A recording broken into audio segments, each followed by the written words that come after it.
Hi வணக்கம். எல்லோரும் எப்படி இருக்கீங்க? நேற்று வந்து ஒரு வீடியோ போட்டிருந்தாங்க. தண்ணி சாம்பாரில் எப்படி டிஃப்ரெண்ட்டான 2 சாம்பார் எப்படி செய்ய போகிறோன்றது தான் இந்த வீடியோவில் நான் உங்களுக்கு போட போகிறேன். நேற்று வந்து பார்ட் 1 வீடியோ போட்டேங்க. அதனுடைய கண்டினியூ தான் இன்றைக்கி பார்ட் 2 வீடியோ போட போகிறேங்க. இதை பாருங்கள், இது வந்து ரேஷன் பருப்பு தான். ரேஷன் பருப்பை வந்து மஞ்சத்தூள் தண்ணி ஊற்றி நல்லா ஊற வச்சாச்சுங்க. அது கூட பார்த்திங்கன்னா வெங்காயமும் தக்காளியும் நீட்டாக கட் பண்ணி போட்டுட்டேன். காஞ்ச மிளகாய் வந்து 4 பொடியாக கட் பண்ணியாச்சுங்க. இது கூட நான் என்ன சேர்த்துருக்கேன்னா, வெந்தயம் வந்து 1 ஸ்பூன் சேர்த்துருக்கேன், சீரகம் 1 ஸ்பூன் சேர்த்துருக்கேங்க. இப்போ வந்து இது வந்து வெந்தயமும் சீரகம் சேர்த்தா சாம்பார் நல்லா வாசனையாக வருங்க, ஹோட்டல் சாம்பார் மாதிரி. இப்போ வாங்க இதை நல்லா வேக வச்சு எடுத்துக்கலாம். பருப்பு நல்லா வெந்துடுச்சுங்க. இதை வந்து கொஞ்ச நேரம் ஆறட்டும். ஆறின பிறகு என்ன பண்ணணுன்னா, நம்ம வந்து கல் சட்டி தாங்க நான் யூஸ் பண்ணுவேன். பருப்பு சட்டின்னு கூட சொல்லலாம் அது.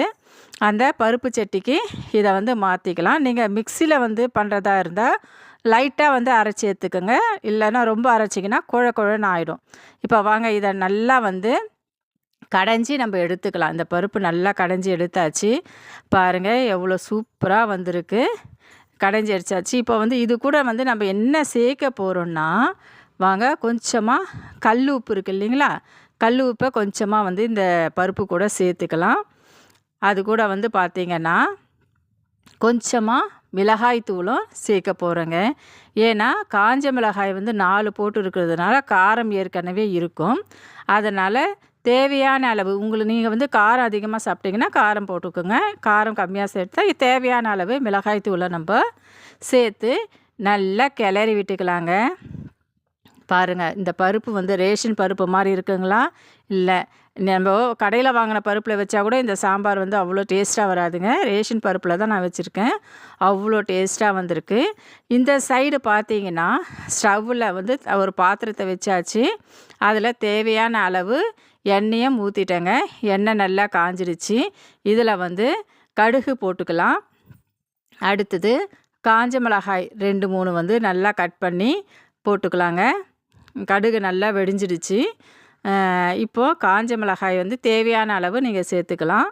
சேர்த்துக்கிட்டு அடுத்தது வந்து பார்த்திங்கன்னா பெருங்காயத்தூளும் போட்டுக்கலாங்க. அடுத்தது கருவேப்பிலை எது நம்மக்கிட்ட இருக்கோ, பெருங்காயம் கருவேப்பிலை எது இருந்தாலும் நம்ம அந்த எண்ணெயிலேயே போட்டுடலாங்க. அப்போ தான் வாசனை வந்து அதிகமாக இருக்கும்.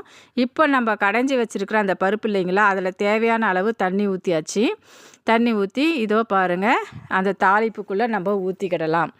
ஊற்றியாச்சு. நல்லா கிளறி விட்டுங்க. நான் வந்து இன்னும் இதில் வந்து தண்ணி ஊற்றுவேங்க. இப்போ பாருங்கள், இதில் வந்து பார்த்திங்கன்னா 2 சாம்பாராக வைக்க போகிறோம் இல்லைங்க, அந்த பாத்திரத்துலேருந்து இதில் தேவையான அளவு கொஞ்சமாக சாம்பார் எடுத்தாச்சுங்க. இது வந்து இட்லிக்காக நான் வந்து இந்த சாம்பார் வைக்கிறேன். இது வந்து தனியான இதுவுங்க. இது பாருங்கள் எவ்வளோ தண்ணி வேணால் விட்டுக்கலாங்க.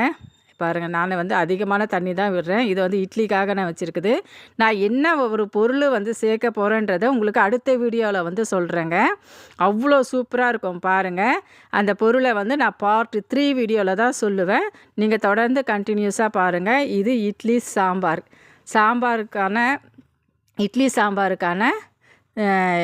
வீடியோ தாங்க இது. சாதத்துக்கான சாம்பார் நான் அடுத்த வீடியோ பார்ட் 3 வீடியோவில் போடுறேன்.